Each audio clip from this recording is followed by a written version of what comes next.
Hello, gentle marketers. Welcome back to episode 81 of the Gentle Business Revolution podcast, the show where we talk about marketing your business by disrupting and changing the current hypey marketing paradigm and changing it to a gentler approach, one that's based on empathy and kindness. I'm Sarah Croce. I'm the host here, and you know that you're in the right place if you are a heart-centered entrepreneur or change maker who is looking for a better way to market your business, one that's aligned with your values.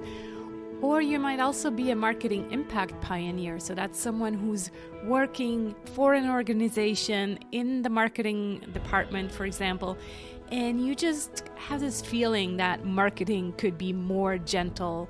The way your company talks to your customers could be more gentle. So if you are a regular here, you know that I'm organizing the conversations around the 7 P's of the Gentle Marketing Mandala. And if you're new here and don't know what I'm talking about, you can download your one-page marketing plan with these different kind of P's of the gentle marketing approach at sarahsandcroce.com/one page. That's the number 1 and then page. And this comes with 7 email prompts to really help you reflect on these different P's. So today's conversation fits the second P, the P that stands for personal power. And this is such a big part of becoming a gentle marketer.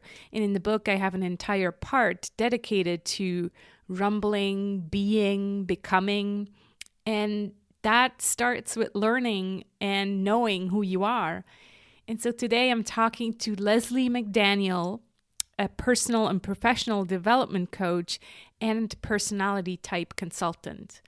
And in this conversation, we cover Leslie's fascination with personality assessments, how she got into really discovering the MBTI and facilitating it, the story behind the Enneagram, another one of Leslie's fascinations, and then at the end, Leslie is actually giving me a mini coaching session, kind of a sample of what she does for clients to define or find out whether I really am an INFJ or maybe an INFP.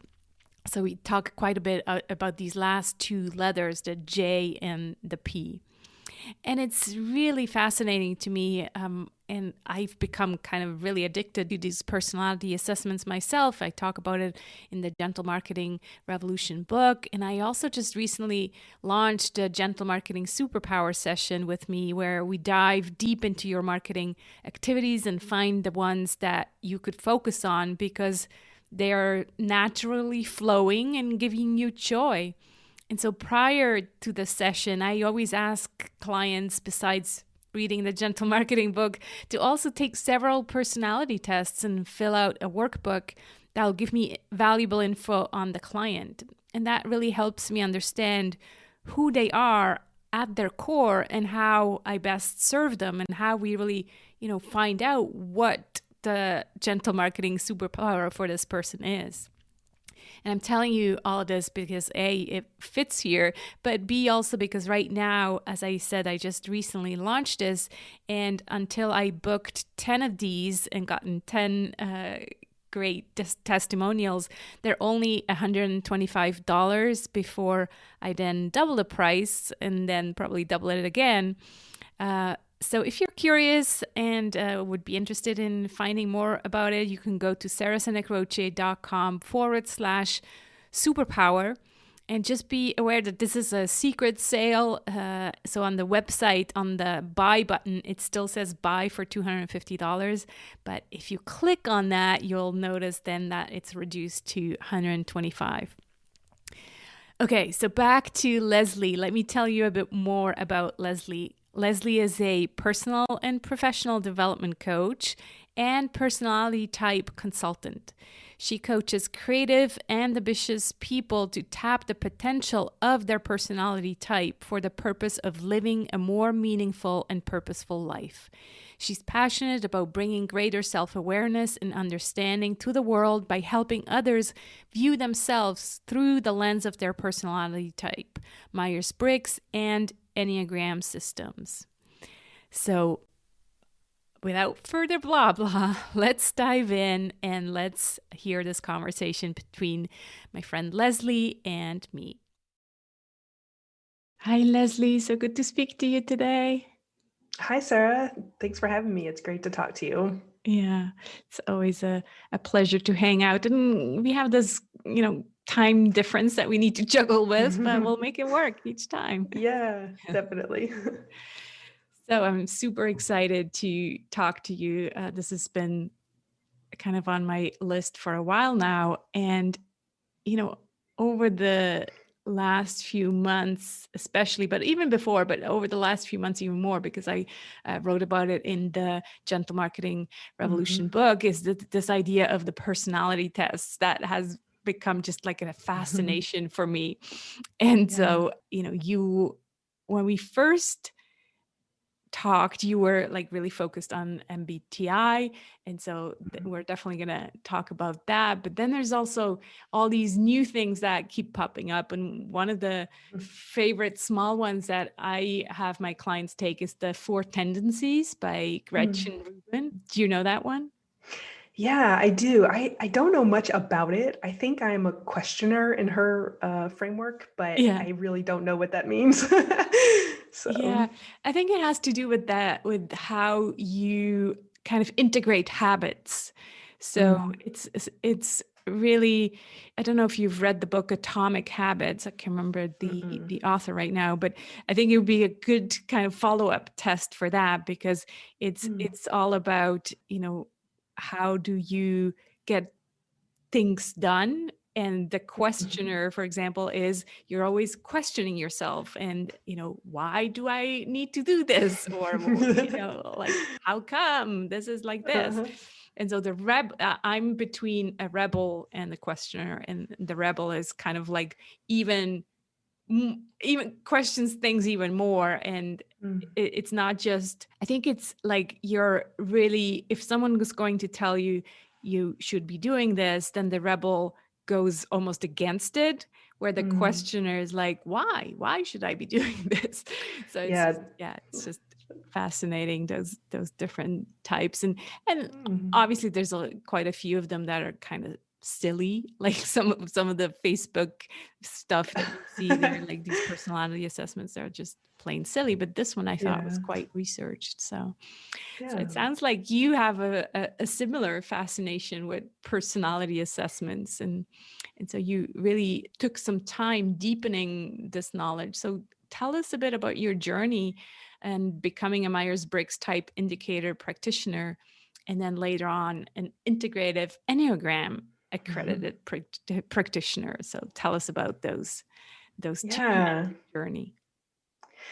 Yeah, I'm definitely fascinated with personality type. And, when I first decided to build a business around a specific personality type in the Myers-Briggs system, I knew I needed to expand my knowledge, not only of that type, but of all the types in the system, just to really clarify my own understanding so that I could help people using that framework. So that was my first sort of motivator to go get the official Myers-Briggs training. So what that training did was allow me to, be able to officially administer the Myers-Briggs type indicator, or MBTI tool. Mhm. And it really is very assessment based, right? So it was about learning how to use the assessment, how to interpret the results, how to lead people through it, and so on. Then that was quite a while ago. And then fast forward to last year, 2020, I did go and I learned about the integrative Enneagram IEQ9 assessment.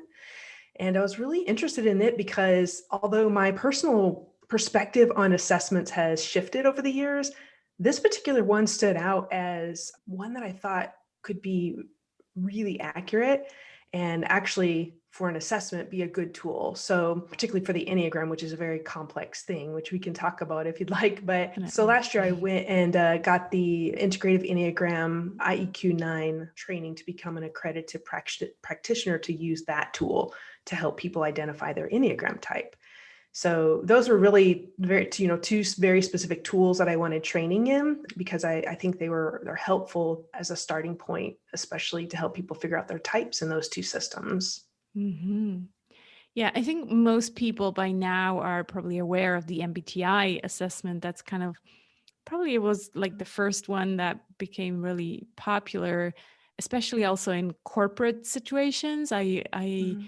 Uh, I quit corporate a long time ago, but I know my husband once had to take it, and so it's like this tool that's kind of done the rounds and is recognized. But so most people are probably aware of it, but maybe we can just quickly summarize it before we talk a bit more about the Enneagram, because I'm really curious about that one too. Yeah, so you're right. The Myers-Briggs tool has been around for a long time. It has decades of testing, validity, and reliability, and all that. It has gained popularity, just the Myers-Briggs, using that in quotes, because there are many free assessments out there that claim to give you results in that system. Although they're actually kind of one of the really most popular free tools out there is based on it's like an amalgamation of a bunch of different systems, including Big Five. So it's even though they use the same letters as a Myers-Briggs tool. But going back to what MBTI is, the official tool is to help people figure out their 4-letter code in that system. So there's 16 different types, as people are probably already familiar with. And taking the tool, the MBTI, helps you figure out which is your best fit type in that system. And those letters are kind of code for helping you understand how you make decisions and how you process information. But the really important piece of those 4 letters is what's underneath. So the 4 letters are like the tip of the iceberg, and it's the cognitive functions, which are based on Carl Jung's work. That's underneath the surface, and that is really when you get into a more complex understanding of how a person makes decisions and their learning style, and just the dynamic way that their brain is wired. So yeah, that's kind of a really quick summary of the Myers-Briggs type indicator tool. Yeah. And so you and I share the type, right? And you actually made a business based Mhm. on this type. So tell us a bit more about that. Yeah. So, as I mentioned earlier, I first began to build a business around serving INFJs and INFJ women in particular. And, I've been asked many times, why? Why did you choose that? How did you know? Why just women? All these different questions. And I really didn't have a great answer, except I just knew that was the right thing to do. I think it was an intuitive insight. It came to me and it just was something I did not question. Speaking of being a questioner, that one actually felt just, it was like the path was laid out in front of me. And so from that point, I dove into just immersing myself in INFJ knowledge and experience with others and helping people understand themselves, helping women particularly understand themselves as an INFJ. What I found is that there's so much mistyping, not just with INFJs, but that's a kind of a big one when there's a lot of mistyping. So I was drawing other people to me who resonated with what they thought an INFJ was. But I also enjoyed serving and helping them as well. And specifically helping them clarify their type first so that we could then use that, in their coaching. And so that has led me to sort of, expand. I'm in the process of continuing to expand, and I work with really any type who resonates with me and what I have to share and offer. I typically have NF clients, clients who have the N and F in the middle of their 4-letter code. But yeah, that's kind of, how I started and how it's progressing over the years. Sounds like you basically discovered that there's some limitations, or these Mhm. 4 letters are kind of limiting, right? Because Yeah. we can't just put people into boxes and say, well, you're that. And so everybody else is Mhm. probably not like me, where there's actually like these gray zones in between where, yeah. And so from there, how does the Enneagram kind of help you also probably draw another picture or a different picture, Mhm. taking from, for example, the INFJ, you probably realize that they're not all the same. Enneagram is based around numbers, right? So Yeah. I'm pretty sure that not every INFJ is the same number. Is that No, correct? and that is correct. And there are many people who are trying to figure out the overlaps between the two system and, oh, if Yeah. you're this type, you must be this type, and Yeah. Myers-Briggs and so forth. And I would say, just to go back to what you said, I do think there's a perception that these 4 letters or this number in the Enneagram puts you in a box. I would say that actually, like an accurate understanding of your correct 4 letters, like the right type for you, is not actually limiting. It's actually freeing. When you find the right type, it just gives you such an incredible understanding of who you are and how you're wired. And I think the limiting piece is just, some types don't like to be limited. So they're automatically going to reject something like this, a label, right? And then speaking of the Enneagram, I don't remember which book this is in, but there's this idea that the Enneagram shows you the box that you're already in. With the Enneagram, it's like a symbol that has 9 points. This is just very surface level, top level understanding. But each of those 9 points has a particular ego fixation, or what we would call a passion. And that is something that actually drives us unconsciously. Like it's an underlying motivation, everything we do. And a lot of times we're not even really aware of that. So that's where the idea of like, we're already in a box of our personality structure when we're talking about the Enneagram. And the idea is to understand that and uncover it and start to see it everywhere and how it's playing out, so that we can, separate the space between, whatever kind of trigger might activate that passion and our response. So we have a space in between there where we can actually choose and make a more conscious decision about how we want to live our lives, if that makes sense. It does. I guess the boxing, or the idea of people rebelling against this box, is if we read our profile and we feel like it's negative, then we feel like, oh, but that's not me. I need to get, I don't want to live my life like that. I don't accept to be in this box. So does that mean that I can't remember taking the Enneagram, like exactly what it had said in the description. All I know is I remember saying, that's definitely me. And I think it felt positive, because it felt like, oh, they're describing me, they're reading my mind. So I didn't feel like it was somehow limiting. Could it be that other kind of profiling is sometimes being turned into the negative, and then people feel like, oh, there's resistance, I don't want to be labeled in that way?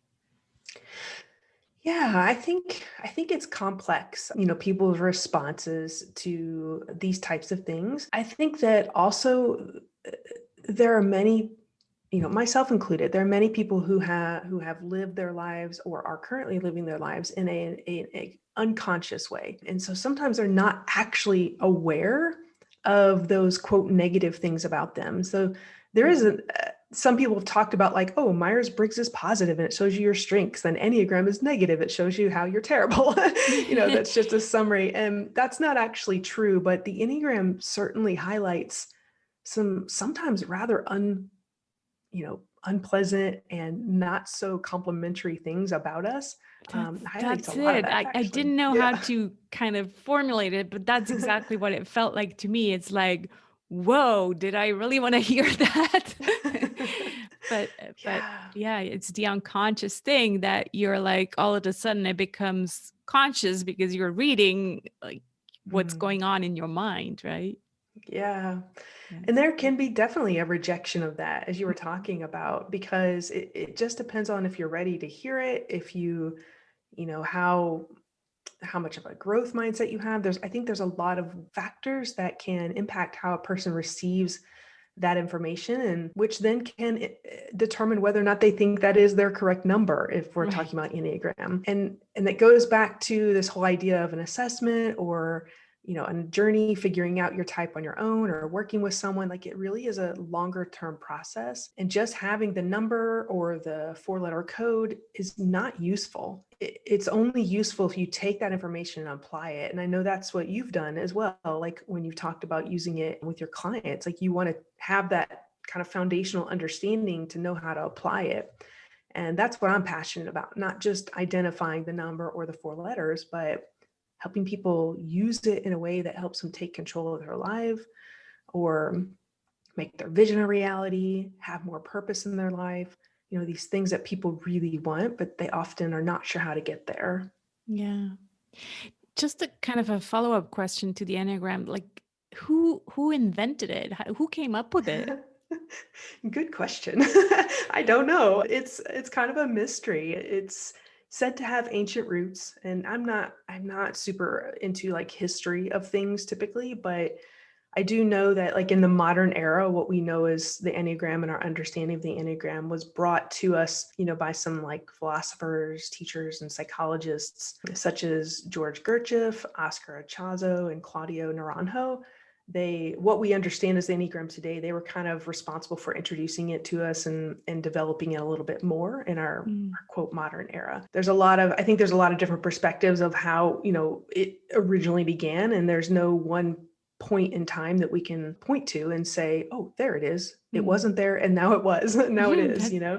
But it's different from the numerology, right? It's not the same. Yes, it's different. It may have, I don't know all the mystical roots and ancient roots that it has that have informed it. I think there are many, but the Enneagram itself is its own structure or framework, I guess, if you will. So fascinating.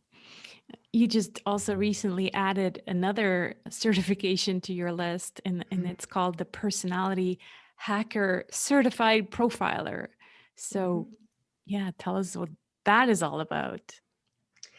Yeah, so I'm big fans of Personality Hacker. It's Joel and Antonia, and they are also about utilizing Myers-Briggs and the Enneagram to a degree for personal development. So actually applying the knowledge. And I'm actually in an advanced course beyond what I've already taken with them right now to hone my skills as a profiler. And so what that means is that to help people find their type in the Myers-Briggs system now, or to understand the cognitive functions that they're using, I do more of an interview style conversation with them. I don't utilize the assessment, the Myers-Briggs assessment anymore, because there are limitations. And in a forced choice assessment, there's no option to ask why, or for a person to dig deeper, and to explain why they chose the answer they did. Right. And as a profiler, I've learned the process of being able to talk to people, ask them questions, and then identify the cognitive functions they're using by going deeper, asking, ask a question and say, well, tell me why. Why did you say that? Or have you always been that way? So it allows me to naturally observe their decision-making and learning processes. So I think that that's one of the reasons why I was drawn to that training, because first of all, I'm big fans of a Personality Hacker and the way they approach type development, but also just really clarifying, helping people actually find their true type. As I mentioned, there's lots and lots of mistypes because there's so much misinformation out there. And if my purpose is to help people use their type for growth and development, we have to start with the correct data, right? The right type to begin with. And the profiling process helps me do that, helps me help people find their best fit type. Wow.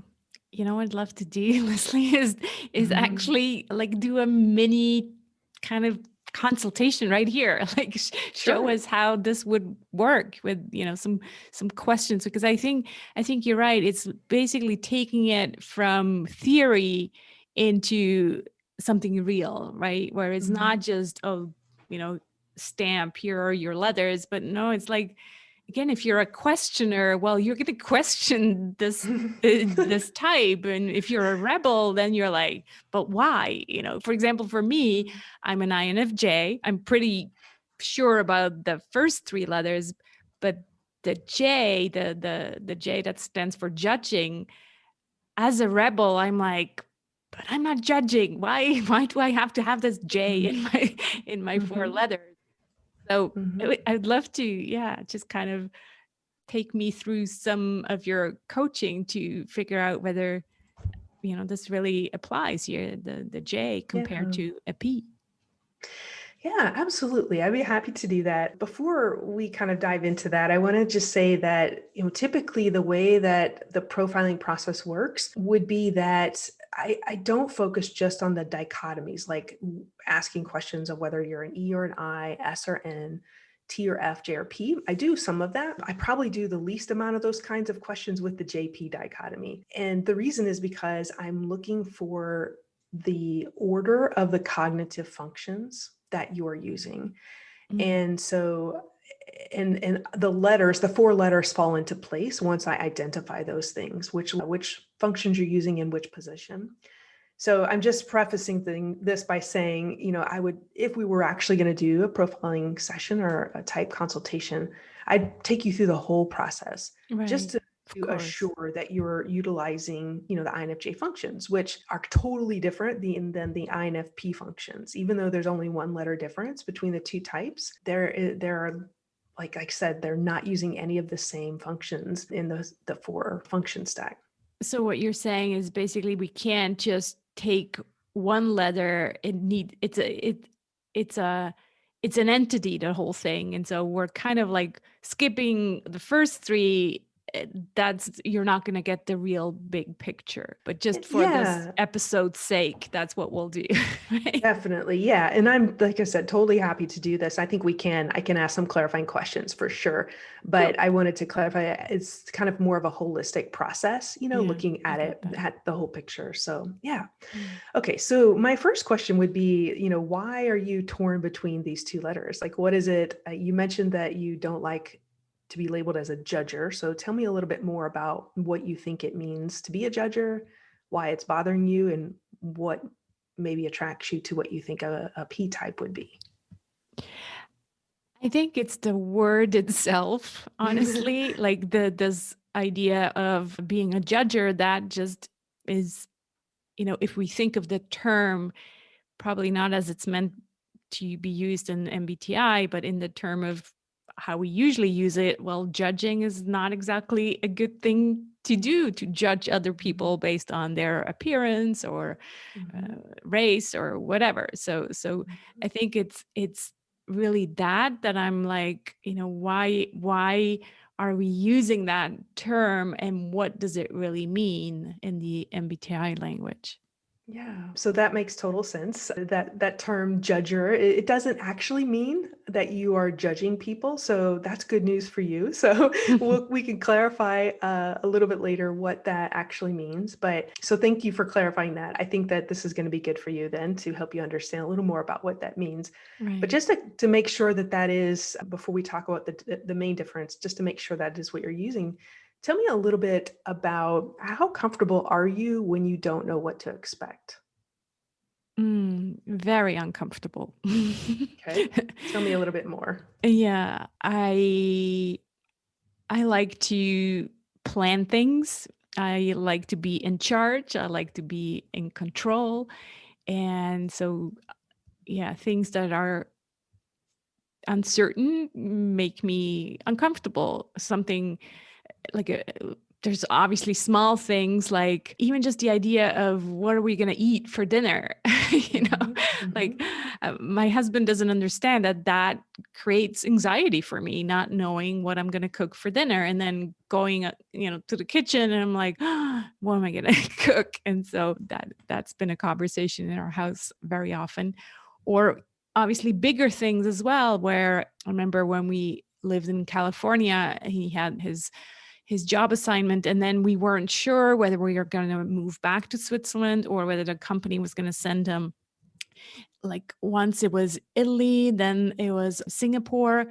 And I was like, well, I need to know. I need to plan and, kind of get organized. So that was very, very uncomfortable, a few months, and not knowing what's going to happen. So yeah, that's how I respond to that. Okay. Yeah, got it. So you really want to be in control, and you don't want uncertain situations, from as small as what you're going to eat to as large as like where you're going to move. Okay. Yeah. So I just want to ask a couple more questions, because that's a pretty clear indication of one letter over the other, but just looking at that information alone. But how do you feel about, or like, what's your relationship to chaotic environments? Like chaotic environments, like in terms of like noise and just chaos, like with people, or like order? What do you mean exactly? or Yeah, it's either? however you want to interpret it, because that gives me information too. Okay. Yeah. So I'm my office, if I'm looking at my desk right now, my husband would probably say it's pretty chaotic. Like I'm not an orderly person necessarily, but chaos in terms of too much noise or just like too much, yeah, too much spontaneity, that drives me crazy as well. Like, that to me, yeah, that creates chaos in my life when people just show up out of nowhere and and I'm like, could have called. So things like that creates chaos in my life.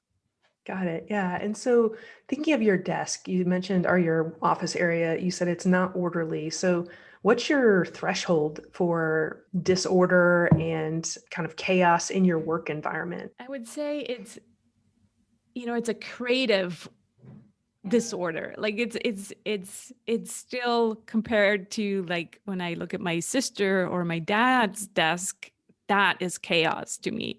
To Mhm. me, things are still in place. They have their place.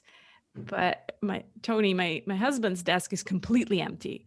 So I need creativity, and so there is stuff on my desk, but it's not like a big mess and piles everywhere. So I Mhm. would say that's my threshold. I need to feel like there's life, but Mhm. not chaos.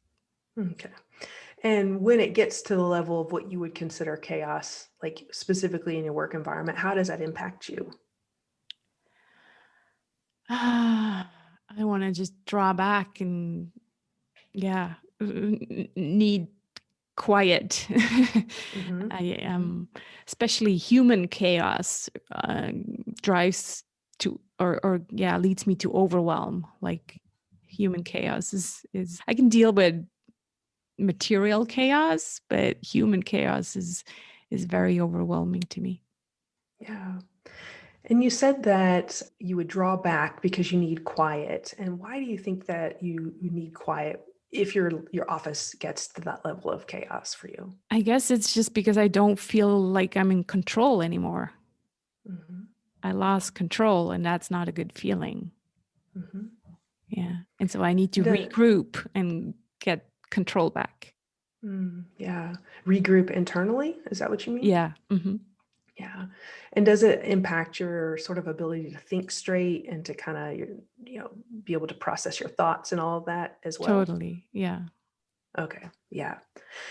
So I think I could ask you many more questions just, on this dichotomy, but pretty much every answer you gave me indicated the J side. And the difference in J and P is not, whether you judge people or not. It really doesn't have anything to do with that. It really, what it indicates is where you want organization, structure, where you want things decided. And when I say where, I mean, do you want it in your external world or do you want it in your internal world?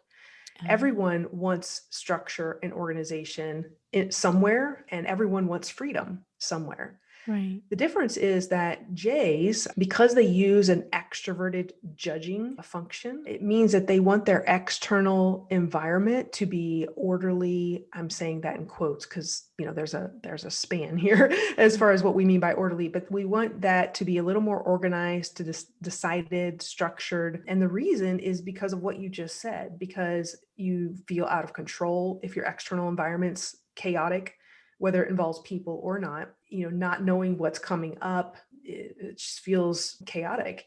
You're not in control. And if you were a P type, then you would much prefer, well, let me go back and finish the J. So you want that external organization and structure in your external environment, and you want freedom in your internal world. Hmm. So all J's want their external organization, internal freedom. P's want the opposite, P types. So all P types want their freedom in their external environment. So they actually enjoy for the most part, spontaneity. You even said, Mhm. like, I don't like spontaneity. Right. I want to know what's coming up. They would enjoy a little bit more of that, question of where I'm going to move and what might be coming up.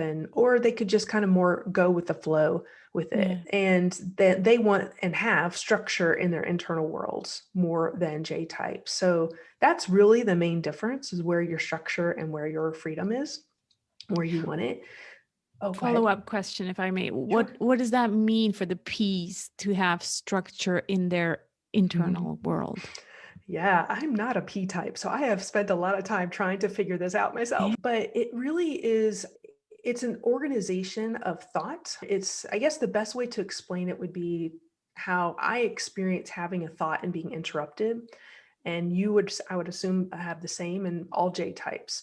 So if I'm having a really interesting thought and I'm following this, line of idea or thought or whatever, if I get interrupted, it is really, really difficult to get back to that. And that's because it's not in this orderly way. It's a lot more free in my mind. And that's why J types tend to really, really, really, really dislike. I'm saying really, really, really because I'm an IJ type, and our types dislike distraction the most, but our interruptions. But it pulls us out of that. So it's really hard to get back because it's not like in an organized way.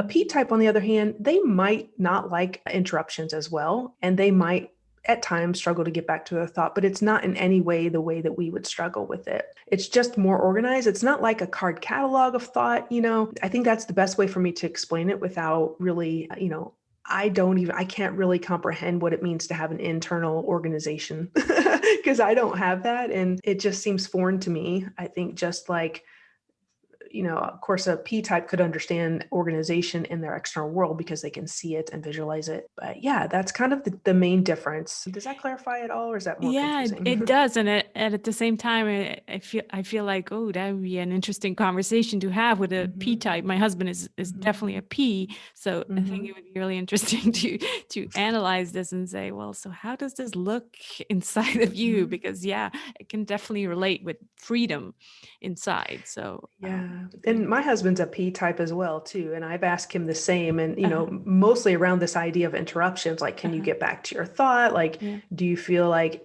for him, it's more like his feelings are organized internally? There's like this internal yeah, web of it. And so it uh, kind of depends on which function you're leading with, how it's organized, which cognitive function you're leading with, what kind of information is you're focusing on as you're sort of organizing and structuring that. But hopefully that's clarifying to everyone and not too abstract. But yeah, yeah. that's a I love difference. that. This is amazing, and I think yeah, oftentimes we hear people talk about all the different types, but I think it was really interesting to go deep into just J versus P, or we could have Mhm. picked two other letters, but it's just Mhm. nice to have this. So thanks so much for being willing to go into that. That was awesome. Yeah, and thank you for being vulnerable in your answers. I didn't know you didn't know what I was going to ask, so thank you for being open with us on your experience, at least with that dichotomy. Yeah. What would you say are the benefits of like really knowing your personality type, and not just knowing the letters, but really understanding the nuances? Mm. I think the purpose and the benefit would be something I mentioned earlier about just that increased consciousness, having a greater understanding of yourself and others, and utilizing that consciousness, that awareness to create the kind of life that you want to live, to live a life of purpose, fulfillment, or, whatever it is that you want to have in your life. I think it's a framework that provides a roadmap in some ways, guidelines for helping you know how to get to that place by understanding how you work on an intimate, deep level. I agree. I find it fascinating that, I'm 45, and I probably started finding out about these personality assessments maybe 10 years ago, but before Mhm. that, there was really not much talk about them. And here I am, I have an 18-year-old son, and he came to us last summer, I remember we were in Sicily at a pizzeria, and he's like, "Oh, I just took the Enneagram. Let's all do them." And so we were sitting there waiting for our pizzas, and we all did and it was like the most beautiful conversation. "Oh, so what are you? Oh, yeah, that makes so much sense." And Yeah. and so it's just fascinating that this young generation, that they grow up with that information. They have so much more access to things like that. And I think it will really help them, like you said, in their paths, and really owning and being aware of who they are. Yeah. And, for my type, I would imagine you as an INFJ are the same as well, but to facilitate understanding between Yeah. people. And, when I first started, that was kind of one of my main motivators, is to really help people understand themselves and others, but the dynamics between them, and help, increase our willingness to see things from other people's perspective and understand why people are doing certain things. Right. And maybe that goes back to my questioner, perspective. As But well. yeah, I think that just helping, I think we could avoid so many things that our world struggles with if we just could have patience and willingness to dive into how we're different from each other, and how to have greater understanding and empathy for people. Like, I know it's a very idealistic way of viewing the world, but I truly believe that it's true. And so start small, start on a small scale, and do what I can do to help facilitate that. Yeah, it's beautiful. This has been an absolute delight. Thanks so much for joining us and taking the time to talk to us. And that mini coaching session was just wow. I loved it. So, Leslie, Yeah. tell us where people can find out more about you and how they can work with you. Yeah. So the main place to go would be my website. That's lesliemcdaniel.com. And on there, they can see my services, which includes, I work one-on-one with clients in personalized coaching relationships to, as we said, help them understand themselves through the lens of personality type, and then to be able to use that information to take a bold action on living a life of greater purpose. But in addition to that, I also work with people to help them clarify their types. So I do a personality type consultation, a much larger version of what we did here today, for their Myers-Briggs type. And then I also administer and help debrief the IEQ-9 assessment for their Enneagram type. And I also have a membership community. It's not currently open for new members, but if they're interested in that, that's called Hello Personality. They can send me a message on my contact form on my website, and I'll be sure to let them know when it opens up next. Wonderful. That's great. I always like to ask the last question as well. And that is, what are you grateful for today or this week? Yeah. I don't know. Would it be too much to say I'm just grateful for this conversation? I think a bigger picture, I'm really grateful for the connections that I've been able to have lately, and community. And I think it's facilitating some growth in me, and it's helping me to, post-pandemic, which we're not through it yet, but, helping me to get back to developing and deepening my relationships with others, which is what's really important to me. Wonderful. Thanks so much for being on the show, Leslie. You're welcome. Thanks so much for having me. I hope you enjoyed this conversation and mini coaching session and found it hopefully also helpful to you. That's why I really focused in on 2 of the letters, so that you can find out for yourself whether you're more of a J or more of a P. And I'd love to know if you want to reach out to me and leave me a voice message at sarahsnapcrochet.com/ask. You could let me know and just tell me, or tell me and Leslie, how this resonated and whether you kind of identify more as a J or a P. Thanks so much. You'll find the show notes of this episode with further links at sarahsnapcrochet.com/GBR81. Do check out Leslie's website at lesliemcdaniel.com and consider doing a profiling session with her. She really is the expert at this. And if instead you'd like to work on your unique gentle marketing superpower based on your unique personality, then check out the details for my limited time offer at sarahsnapcrochet.com/superpower. Next week's episode is about the P of people of the Gentle Marketing Mandala, and I'm going to be speaking to Ellie Trier about communities. can't wait. In the meantime, let's be the change we want to see in the world. Speak soon.